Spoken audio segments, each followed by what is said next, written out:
Get down on this. Thank the light, everyone. I am just as likely to save the world as break it. And these are my wolf brothers. You're well-rested, Gleeman. Woo! I am your Steppen. No, put your axes away. Steppen, you blew it. Why? Oh, so Justin has pointed out how many notes he took on this. I didn't take that many notes because I was enjoying watching it so much. And this is the first episode where I'm like, I've never taken this episode in. Like, I've seen it a couple times. Like, now I'm getting to the part of the show where I've seen it barely 2 times. And like, because when we first did this, I was just like, oh, I guess, okay, yeah, we got to do a rewatch. It's fine. But that's because I've seen episode 1 so many times that it's just like, but now that we're past that, and then even 2 rang a couple bells, and now I'm at number 4, I'm just like, oh, like, not only do I'm not even reminded of something. I'm like, I never fucking caught that. And there's so much in this that I never fucking caught. I thought the same exact thing, Des, and it was the weirdest thing. I was like, did I fall asleep during this or something? I don't remember any of these conversations. And there's like that part where Steppen and Karenni are talking to each other, and they're talking about Moiraine and Lan and how boring they are and how they never talk. And I was like, I don't remember any of this. What the heck? I was like, are they putting outtakes in it now? Like, is this a different cut? Wouldn't that be hilarious if they did sneak it in where it's like, I don't even remember any of this. I just, oh my gosh, what's going on? Dude, my wife and I have watched the Friends DVDs so many times that when we watch it on HBO, we can see we know what jokes were cut out to make it short enough for syndication. Wow. Wow. Like, they'll cut to a different scene, and her and I'll both look at each other and say the punchline that they cut out. You know what's funny? Justin and I, we used to rent movies. He had this this convenience store. That was the only place where he could rent movies. And so we would rent movies from there, and we would rent Aliens all the time. We probably rented Aliens like 3 times. Oh God, yeah, Jesus. But they had the copy of Aliens that had it wasn't director's cut, but it had this scene. Extended cut. But we didn't even realize it. It had the scene where they set up those guns. Mm-hmm. Yeah, and I was like, I watched that movie like, I don't know, 2-3 years later. I was like, wait a second, I don't remember the part where they set up the automatic guns and they just run out of bullets in like 5 minutes because there's so many aliens. Yeah. Do you remember that, Justin? You probably don't. I don't remember that. Well, because that's not even the like long cut. Because then eventually they released like the 3-hour cut where you hang out with the I called them communists. That's not right. The settlers. Yeah. Oh, okay. The communists, the colonists. The colonists. Thank you. They could be communists. We don't know. They could be communists as well. We don't know. There's a couple of juicy colonists that need saving from juicy colonist daughters that need saving from the aliens. Dude, I think those movies must have scared me because I blocked them out of my mind. Really? Oh man, I love Aliens. Well, and then like I remember like watching stumbling across Prometheus one night, just like, oh, what is this? And I'm like, this seems a lot like Alien. Because it fucking is. Yeah. It's kind of a prequel. Bishop's a fucking asshole. Fucking Prometheus is awesome. Love that movie. And I love episode 4, The Dragon Reborn. We are smack dab in the middle of our rewatch right now. We're rewatching season 1, getting prepared for season 2, giving each episode their own due time. Like, have you guys even doubled up watching any? Like, do you like Jeremy, have you had to watch like 3 and 4 back to back? No. So you wouldn't forget? No, it's my dad's 70th birthday coming up, and we're gonna have a birthday party at my house. So we're kind of cleaning up the outside and getting everything all ready, getting the decorations set up, and I look up and I'm like, oh crap, it's like 6:45. I gotta get to the house and rewatch this thing, because if I don't, I'm gonna be sitting here while you and I are talking and finishing the end of the episode. So I was almost gonna have to do that too. I had about 20 minutes left, and I was sitting here and cooked dinner, and Elise were sitting here listening to some music and just chilling. I was like, man, I gotta kind of speed through this. And I did. I made it with 2 minutes to spare. Oh, very nice. I wish you could do it like Netflix does. They have like the fast watch. You can like speed up the watching. Like, I'm gonna set it like on NFL speed. Network, the game condensed version or whatever. Oh, that would be great. I was so not disappointed. Like, so far, this is the episode that was the most cut down for the fan edit, I think. And like, we talked about it before we started watching. I was like, oh God, am I just going to be so mad every time I have to sit through a scene that was cut out for all the right reasons? Not this episode, man. A lot was cut out of this rightfully, for what the editor was trying to do. But I loved every second of these conversations. And I think it's because of all the work we've done on this podcast. Like, so many, when I first watched these, there's so many words and terms and references that it's just my brain just can't take it. And like, now that we've talked for a year, I'm like, oh, like now the conversation is more natural to me instead of all this fucking fantasy gobbledygook that I just can't grab onto. Yeah, I noticed in this episode they snuck in a bunch of lore. Yeah. And it's kind of subtle, but they did get it in there, like talking about what Ajas do, like when Alana is talking about being a green, she's like, I could never only have one warder. Oh, so that means the greens can have more than one warder. And then she says that the battle Aja and all that stuff. And there's a lot of cool little things but then we'll get to this later. But yes, there's a lot of lore stuff. But there's some stuff where I'm like, oh, they screwed that up already. Why would you do? They set up something and then they totally went against it like a few minutes later, and it drove me insane. Oh no. Yes. Yeah, we were talking about that last episode. There was a few things too. It was just like, yeah, you guys are kind of contradicting it right now. So I figured out what the 8th spoke is, Jeremy. The 8th spoke? Jeremy's disdain. In the wheel, it's the Black Aja. Oh. No, because the spokes are the wheels of the age, the ages. But there's 7 spokes in it because there's 7 Ajas. Is there 7 ages too? There's 7 ages too, yeah. Oh, for fuck's sake. Well, they're going into then there'll be another spoke on it. When they go into the 8th age, they'll finally... When we get to the end, you get your 8th spoke for the Black Aja, for this age, all of that stuff. All of the... Yes, everything comes to an 8. Should we know who Ilusha is? No, that's one of my questions. I'm assuming it's some either Logain's mom or sister or something. I was just thinking like when this episode starts, you've seen some channeling, but when you get to see Logain channeling, it's pretty epic. And like when you can see the difference between the male and the female, it's pretty good. And he is more than a little mad. I mean, not bad, but you can see he's definitely been channeling long enough to figure out how to do stuff, whether it's instinctive or not. And he's obviously strong. So it was just kind of like, a Perrin moment, if you will. Yeah. And again, I'm of the opinion, like, why are we wasting time on this when we could be exploring more of our characters, our hero characters? Why do we have to see what Logain does? Really? You didn't like the cold opening in Logain? I thought that was great. I thought it was awesome. I just thought it's superfluous. Why do we need it? Because you need to know. Logain needs to be part of the kind of Dragon Reborn conversation. And I'll get to that later. And they needed somebody like who from the book who would have taken his place to show off all these powers that we get to see, to get a chance in episode 4. Rand does.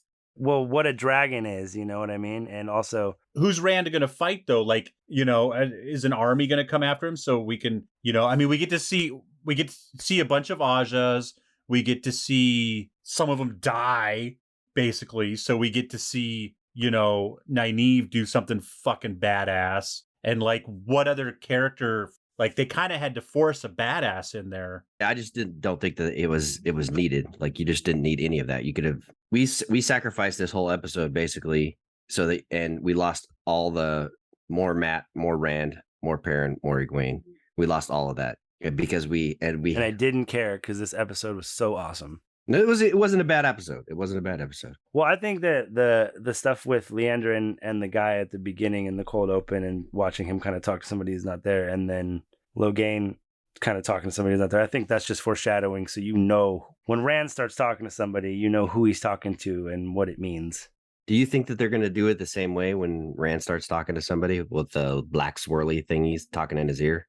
I think it'll be similar. Yeah, I think it'll be similar. Yeah, I think so too. Because he basically has, by the end, he's having full-on conversations with Lews Therin. So yeah, let me just hammer on this point a little bit so Justin doesn't miss anything. I don't know. I think, because, you've got to split. You've got 4 different groups going in 4 different directions, and you're not going to be able to give everybody exactly 15 minutes. It's just, stories just never work out that way. And so I think putting the burden of the story on the false dragon so we can learn more of the lore of, I mean, you know, the Aes Sedai and the dragon and the Saidar and Saidin are such a big part that I'm fine putting the other people that are on, as Justin put it, the walking simulator, you know, and we get to see the meaningful part of Matt and Rand, you know, they don't leave that out. We see plenty of them. And, you know, and Perrin and Egwene, like, I think we saw just enough of them with the Tinkers. Like, I don't really want to hang out with, as much as I do like the Tinkers. Like, there's already been more than enough time spent with the Tinkers.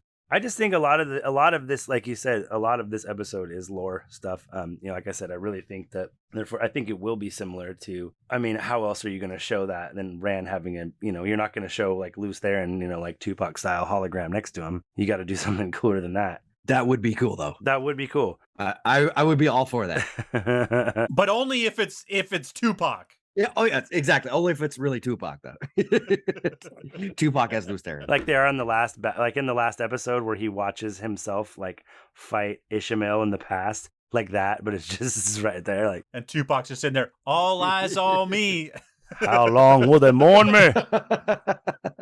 Machiavelli. Yeah, the whole time at the beginning, I was just like, oh, God, why are we wasting all this time on Logain? And then I look at him, I was like, those costumes are really cool. Man, they put a lot of time into those costumes. That dagger's pretty cool, too. Well, I just like them coming into the cave where they're keeping them. It's like so epic when they're just coming in. It's like, oh, shit, like what's going on here? And it's just false dragon this and false dragon that. That's all we've heard. And so to see, you know, what a false dragon can do, you know, because it's like, well, he's a false dragon. Just fucking, I don't know, kill him or something. He's a fake, like, who needs him? But like when you see him like doing his thing, it's like, oh yeah, I'd follow this guy, whether by force or fun. You know, let's get behind this dude and see what happens. Force or fun? Yeah, we'll see. I don't know. I hopefully, because I know that I think they have said that Logain is going to play a bigger part in the series than in the book series, or at least earlier. So I think he's going to be around in season 2 and 3, probably. That's awesome because that dude, that actor, is awesome.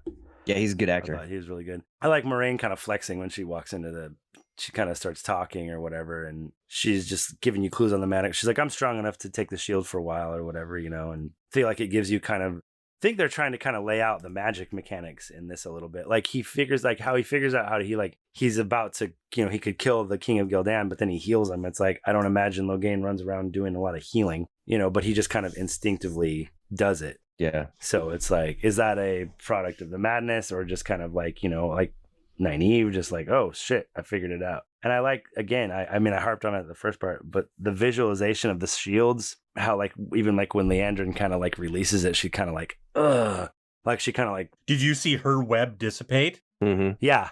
Yeah. Like when she lets go, you can see Leandrin's web going away. That was so cool. So I think they're trying to bring you on kind of slowly as far as the magic mechanics. I think it's going to get, like I said, by the end of this episode, they're doing some crazy shit with the power. And it's like, whoa. It's exactly what I wanted to see. I love how Moiraine has to do for her shield, though. She has to do like a full-on kata, where she's like, oh.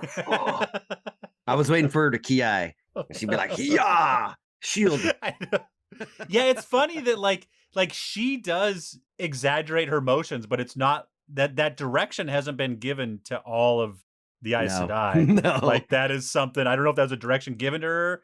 Did you see how tight her fingers were when she was doing it? She's all like she's trying to like judo chop. They had the best line. Fighting Saidin is like trying to hold a cat in a bath. Yeah, that was funny too.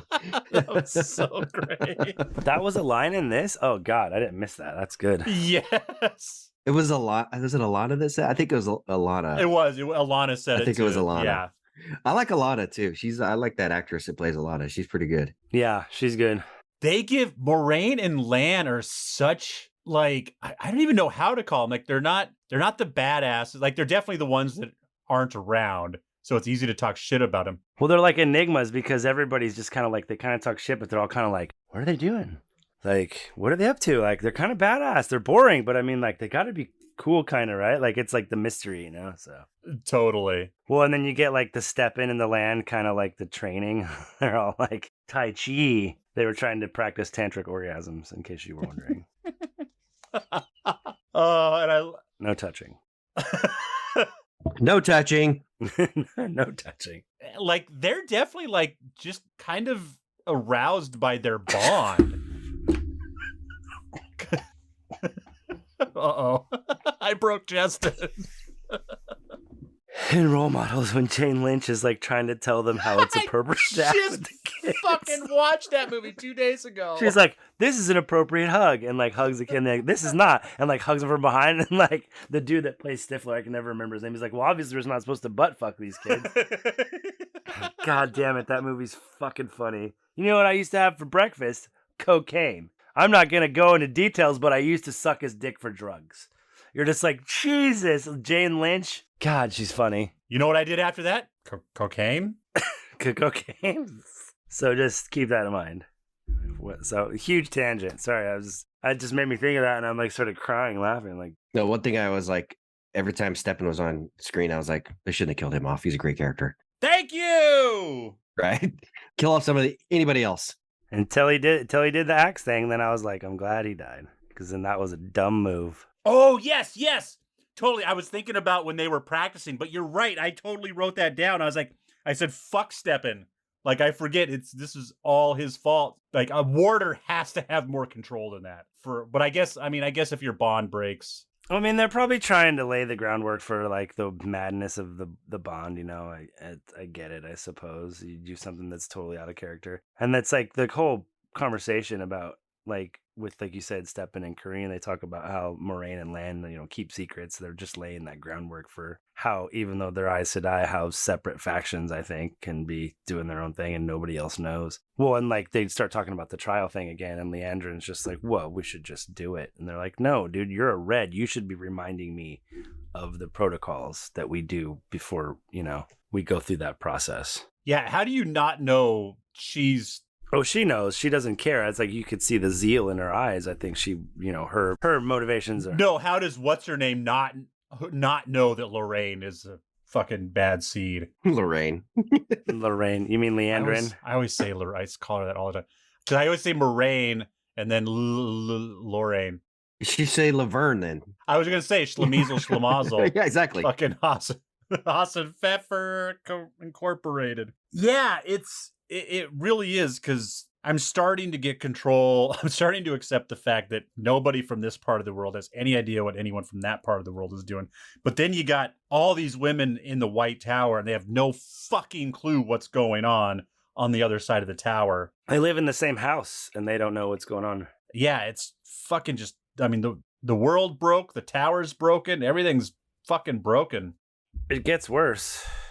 I love seeing, because we're going to go back to that castle, right, where the opening battle was. Isn't that a Gildan? Yeah, you don't ever go back there. That's nowhere we go back to. We don't ever really go back to Gildan. I think that's why. Well, you never know. That's true. They could, since they have they could reuse it. As Jeremy's so fond of saying, they can do whatever the fuck they want. That's true. They can do whatever they want. They clearly have. Do we think the Tinkers smell woodsy? I think they smell like weed and patchouli oil. That's what they... And just a faint hint of nut fog. Yeah, just a question. Definitely patchouli oil. I'm looking at them right now. Like dirt that's been fucked by a hobo.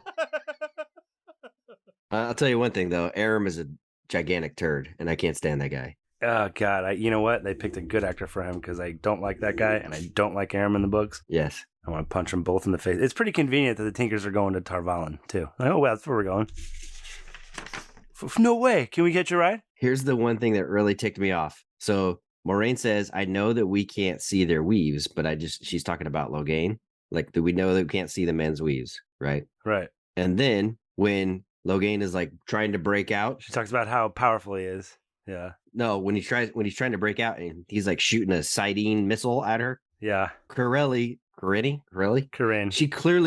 She looks over, sees it's going towards Moiraine, and pushes her out of the way. So clearly she could see it. Well, I think she just knew he was attacking. She seems like she could see it. My thoughts was like maybe he makes it almost into like a... She does this. She does like the double check. She like looks at him, looks at Moiraine, looks at him, looks at Moiraine. It's coming. Yes, seriously, it's the no. I feel like he just made like a projectile out of the bars is what I thought. No, I don't think so. Because he just kind of melted them down. I don't know. No, because they turn into like That thing just blows away. ashes. Yeah. They just turn into ashes. You can see it going up into the air. So either he made something out of It's just Sidene projectile. so either it's something that looks exactly like Sidene, and he made a projectile that she could see for some reason, or she could see the weave. It wasn't a weave. It was just a thing. It was just air. A weave of air. Damn it. What was the one who threw the Jesus Christ, who blocked it, but she got hit? Corelli. Is it Corinne? That was Karine. Corelli? Karine said Did she have a wound anywhere on her? Like, where was there an actual hole? She got staked like in the heart, basically. It pins her to the wall. Yeah. Like a spear almost. It might have been. I wonder if he did pick up the burnt cane. No, because it dissipates after she like there. falls down. Yeah, it's gone. They talk something about women false dragons. That's some dumb stuff. I didn't like that. They talk about women false dragons. Women false dragons? Yeah, she's like false dragons, male or female, Which makes no sense. which makes no sense. I thought you guys mentioned that it actually. The whole point is that the dragon is going to channel Sidene and go mad and break the world, and that's the whole fucking fear. That's why they're afraid. That's why everybody's afraid. If it was a female, they wouldn't give a shit. Sweet, no one's going to go crazy and kill everybody. We can just fix it anyway. It makes zero sense.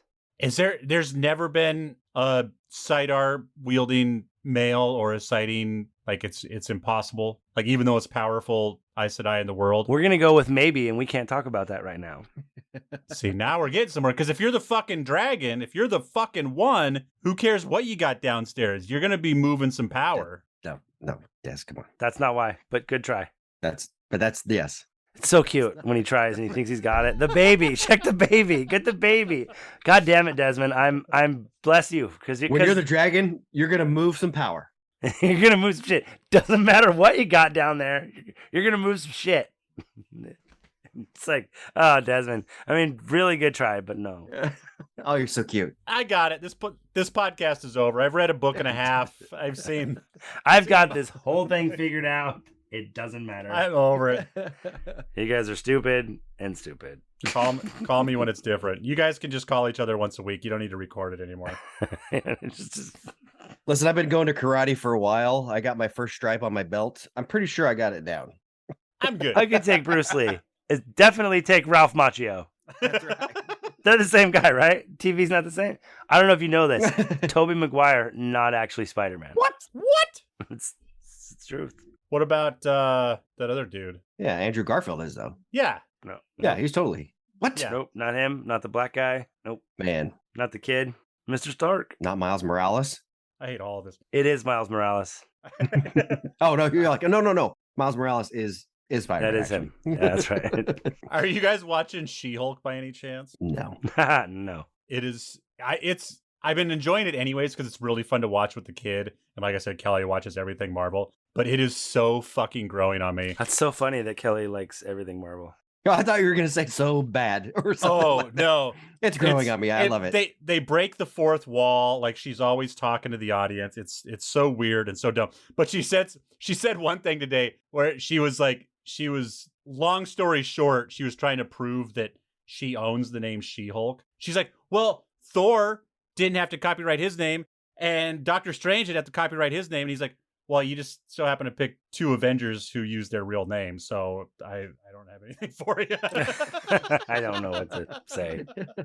And there was already a Hulk, so you are appropriating it a little bit. Well, she's his cousin. I like how Des is talking like he was talking to her today, and she was explaining it to him personally. He's like, "Well, she was telling me." Yeah, she's his cousin, so she's cool. She's a Hulk. She's in the family. Oh, it's okay. She's a banner. It's all right. Yeah, exactly. I'm trying to think of more specific stuff to talk about. Because I fucking love this episode so much, but it really is just all the talking. Yeah, I was like, I'll read mine. I was like, a lot of lore in this episode. Aram is a turd. The Tinkers have a Rumspringa? Question mark? Oh, thank you. That's the word. I wrote down walkabout. I knew walkabout was wrong. Yeah. But Rumspringa was what I was thinking about. Hell yeah. Tinkers totally have Rumspringa. Go out into the world and see if you like it, and then go out among the English, and then come back. Go see how the other half live.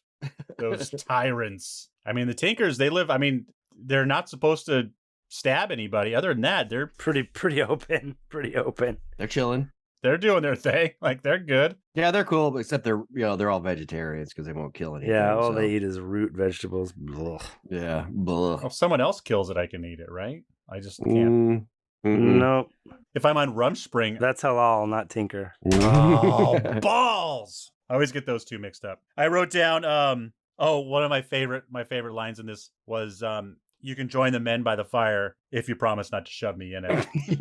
Yeah. Not to shove anybody in it. That's shove anybody in it. Oh, he says anybody? Yeah, it shoves anybody. He's like, you can come join us by the fire as long as you promise not to shove anybody in it. Oh my god. I just loved it, like, she was technically I forget that she was invited to the women only tent. Mm-hmm. But the fact that she was invited to an Aes Sedai, she could either hang out with the Aes Sedai or hang out with the men by the tent. She's just like, I'm hanging out with these dudes right Hang here. out with the warders. Fuck yeah. Yeah. Well, she gets invited to the other orgy too. So They give you a good understanding of the warders and how the bond works there too. That was like another part of the lore that they kind of threw out there in this episode. Just talking about how it's like a really close. Also talking about how in the last episode, the warders can feel what the Aes Sedai can feel, but then when Lan says I shouldn't have drank because you get real, what does he say? You get real emotional when I drink. Yeah. That was so great. get emotional when I slap you around after I drink. Jesus. Well, there was a lot of, like you said, there's a lot of lore. The power, they show the power, the uses of the power, the way they knot it down on the shield. Rand does his whole tavern mind trick on the guy. He was like, "No, you're cool. You don't want to shoot us." And he's like, "Yeah, I don't want to." That's fine. It's the first one where he's like, "Oh, okay."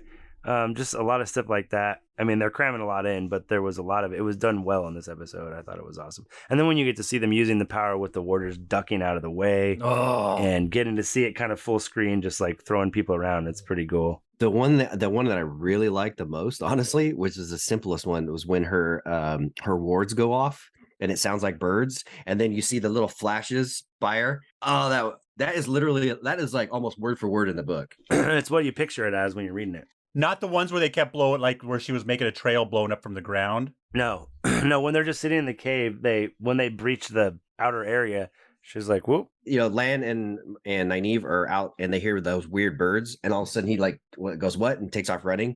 That's the wards, like the audio cue of the wards. But then when Corelli, whatever her name is sitting there, Kareen, and then the little flashes of light like go off by her head. That's like literally word for word almost in the book. That's what it looks like. That was very cool. Well, and then later on, the Two Rivers scouts and stuff, they start using bird calls to communicate where they are and stuff.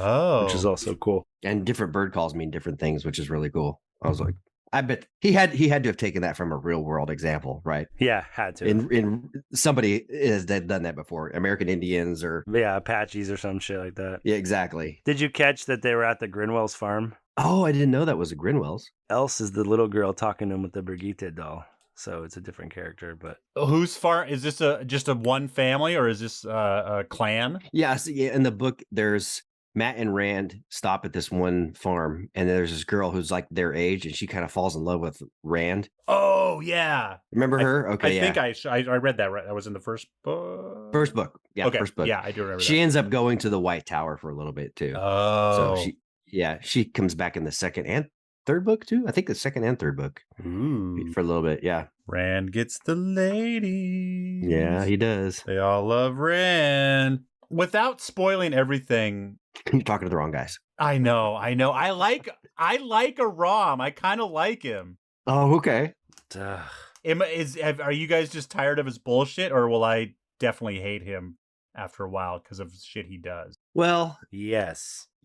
I would say probably, but if you don't like him, you don't dislike him now, maybe not. I mean, we both are like, oh, Nynaeve's a breath of fresh air compared to the books, and you're like, I can't even stand her. So you're coming from a different angle, and I just really like that the gal who's playing her, the actress. It's probably just because you know more about him. Like he thinks he's fucking slick. He tries to come off as fucking slick, and that's how he is in the books. And it's just like he knows he's good looking, and blah blah blah blah. And He's just like he's like it's all about the chase for him, but then like he ends up he's annoying. I just like it for anyone who like breaks the tension a little bit. Like he's kind of a Matt in that way for me right now. Like Matt's better, but just the like kind of shitty offhanded comment, like, oh, I heard that same shit growing up when I lost all my toys. I'm still waiting, just kind of always throwing in his little. Yeah, fucking shut up. See, if Matt had said that, you'd be like, yeah, Matt, high five. No, dude, Matt doesn't cry about toys. He's not stupid. He would have said it in a self-deprecating way and made you laugh. He'd have been like, man, my parents wouldn't let me gamble when I was sick. Or no, he would have been, I got caught by my parents gambling when I was 6, and then I had to clean out all the stalls, and then I went back and gambled more. I stole my dice back. He'd say I broke every one of my toys just to see if they would come back, just to prove you wrong. That's right. You're a grown-ass man. Why are you still worried about your toys? Shut up. Learn a trade. Oh my god, that's awesome. Here's a trade. He fixed pots. Come on, what are you talking about? I ain't seen him fix no pots. So far, I just see him go fucking flouncing around and annoy the shit out of people. I love how he's dancing with Egwene too, and she like is like smiling at Perrin and dancing, and then like Perrin walks off, and she's like, "What? You don't want to see me like grinding up on this dude? You're my friend's lady. No." And that's another thing. So if we're trying to set up this love triangle thing, right, with Rand and Perrin and Egwene, then why wouldn't he be jealous of Aram? He is. I don't think he acted like he was being jealous. You're making a fool of yourself, Egwene. You're whoring around. Maybe he was just generally disgusted by her loose ladiness. He's like, I want you to fuck around with me, but don't fuck around with my friend with that asshole. Yeah, exactly. I just didn't come across to me like he was like, I'm upset because you're dancing with some guy. And, well, it's hard to tell. It's hard to tell on Perrin's face what he's thinking. Maybe if he had closed his mouth more, we'd probably be able to understand. It could be so many things. Yeah. He's hungry, thirsty, sad, jealous. Yeah, just Tom's whole conversation with the Gleeman have a silly name because we'd be a lot scarier, and then he has his conversation about Owen with Rand, and it just more lore, more informing on Tom and like why he's even sticking around with these two kids. Why the fuck would he want to stick around with these two kids? And unfortunately, we get to see them muck out a stall instead of on Bail Doman's ship and learning how to be Gleeman. That would have been fun. Rand climbing up the mast. Yeah. So we lost all of that to get some Logain, and then to get to the beginning of episode 5. And some really cool channeling fighting. Yeah, I guess. Yeah, they had to set up the last scene of this episode was amazing, and it required a lot of setup so that we knew what the fuck was going on. And in that setup, we got a lot of lore and a lot of cool stuff that is gonna pay off. But you know what you didn't get? Bail Doman. We didn't get Bail Doman. Son of a bitch. We're gonna get a lot. That's all right. Season 2. We do not be getting Bail Doman.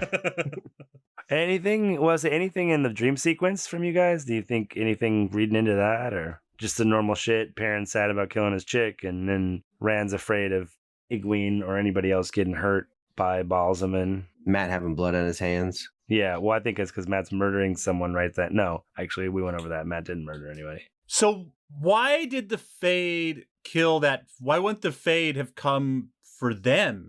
I mean, obviously, if they're dead, we don't have a show. So that's part of the reason. Good question.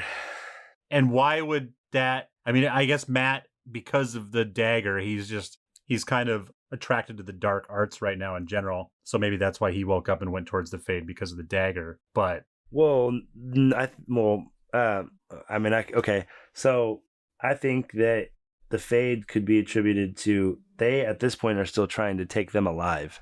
Oh, they want them alive. They want the dragon alive. Right. And so if you're just going to kill anybody who could possibly help them, or even tell them that they're around, that they came through a certain way, that would be my only reasoning for the Fade not killing them first, other than, show. And also, I think Matt is awoken, yes, by the dagger, because they talk about how much Eridol hated the shadow so much that they turned on themselves. And so it's like anything shadow related even is afraid of Shadow Logoth and stuff like that. So I think whatever Matt's possessed by is kind of inherently just going after Shadow Spawn if it's nearby. It's like, nope. I think it's just for them to set up that, oh, did Matt kill him? That was the only thing. Yeah. That was the only reason. Yeah, that's true. It was for show purposes. It has nothing to do with is it logical? Yeah. I'm giving way too much credit for the story. Yeah. Well, if you're only watching the show, because they got to, they've got to a little bit make the show just for people to enjoy that. And after the conversation that Tom and Rand had, it would make perfect sense to try to give the audience a jolt that Matt is bad. Yeah. Well, I remember watching it the first time I watched, I was like, why did Matt kill all those people? I don't get it. I didn't. Even after the Fade shows up, I was like, Fatty was like, no, the Fade killed him. I was like, oh, yeah, duh. That makes way more sense. Yeah. Oh, you mean the evil killing machine that was over hiding in the shadows? Yes, that's the one that killed him. Oh, that one. Okay. That guy. That guy. I get it. Well, that's one of the things they definitely got right, like the way that the Fade moves from the shadow to shadow and how fast they are. And like, I thought that was really, really well done. I know we've given it plenty of time, but since we're talking about this episode, that fucking final battle is so fucking rad. Yeah. I thought it was really cool. It's really the way that Logain breaks the web is awesome. The way they try to get it back. People running down the hills has like a kind of more Lord of the Rings feel to it with all the actors. It's really kind of cool. And then, yeah, I totally agree with that. And like sometimes when you get battles that are too big, it can feel very choreographed. And I really like, even if it was just something as simple as them kind of retreating a little bit so they could get a little space and then channel, I felt like that added a realistic like element to it, like how you might actually, if you were fighting with magic and having people protect you, you would have to fall back and then, boom, boom, and then move and stick and move all the time. I think I thought it was really cool to see. I hope we get to see more of that. Like, cause that's what like has happened in the last battle all over the place. And it's just like, it's fucking really cool. And they did this. I mean, and you can tell, I think part of the reason this scene is like this is because of COVID. And I think this scene benefited from that. I think like there, it probably would have been a little more closed in or a little more hand to hand or something like that. But I think everyone's like really spread out, to keep too much contact. And I think it was for the better. Yeah, I think it worked out good. I got a question.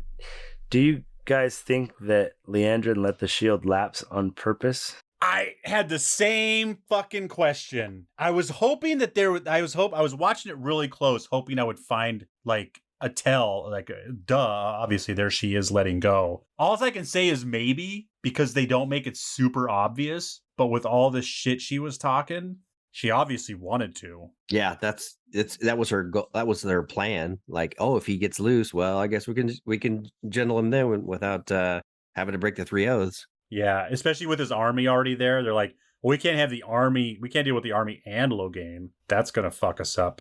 Well, and I love how he's just like, I'm ready to murder. And then him and Moiraine are going to have a little chat. Yeah, totally. He's like, I killed that green bitch. We should talk for a minute. Well, I don't know why he sounds like Count Chocula. Yeah, and I love the, like, what you have is a pinprick against a sun. And then right after that, Nynaeve fucking... Do you think that she really believes that? Or if that's just some Aes Sedai bullshit. I think she believes that the real dragon is going to make them all look like Bic lighters. I suppose that's probably true. Yeah, Bic lighters. Totally. Well, and then you just have, unfortunately for us, like, what did you think when you first saw Lan get throat chopped? Were you like, oh shit? I was, because I had just finished Game of Thrones when I started watching this. So I was like, well, if you're going to keep up with Game of Thrones, you're going to have to kill people that we fall in love with. That's just going to be part of, television from now on. So the moment it happened, I believed it. And then I wasn't surprised. You thought he was dead? I did. Really? Okay. Just because, like I said, it's become, kind of, part of TV now to kill off major characters and keep you guessing and all that. I mean, I should have known better, knowing that there's 15 books. Like, there's no way that fucking Robert Jordan killed off someone he spent 800 pages writing. Like, it's a little more time consuming on the page to just really dig into a character. And he's like, I'm done writing about it's like having your D&D character die. You're like, no. Totally. Just like, Fuck, I gotta re-roll. Thank the light, everybody, and thank you for listening to our dumb show where we talk about the Wheel of Time sometimes. Who are we kidding? No one's listening. Check us out on Twitter. We are Wolf Brothers at Parsailman. That is Wolf Brothers at Parsailman. Send questions or comments directly to me at thankthelight@gmail.com. That is thankthelight@gmail.com. If you're looking for anything else to listen to while you wait for the next excellent episode of this show, which will be our rewatch episode, season 1, number 5. Go to whatsoundsawesome.com and check out all the fantastic shows there. We got a new fitness and nutrition show launching very soon. Get in on the ground floor of Join Time Pop for our Back to the Future celebration coming up on October 21st. And remember, you can't outrun a fade. I'm not very fast, so I definitely couldn't do that. May you always find water and shade. And take a nap, y'all. After you hashtag Billy Zane as Asmodean, now we have a second. It's hashtag Dave Coulier as Dashiva. as Dashiva. Yes. Hashtag Dave Coulier as Dashiva. Peace favor your sword, nerds. I am not average, I am not ordinary, I am a masterpiece, you know I do it for me. I am not perfect, no that's imaginary, but I'm a masterpiece, you know I do it for me. And all my colors and paints, all my lines and my shapes, every move that I make, I am not basic, it's self-explanatory. I am a masterpiece, you know I do it for me. Just the way I like it, yeah. Irregardless. Oh, cut that out. Cut it out. Cut it out. Cut it out. Mixed and edited by Desmond McNeese for We Mixed It, LLC. Go to whatsoundsawesome.com. You go plow your field. I'm going to go plow your mom. I'm out of here. I got to go.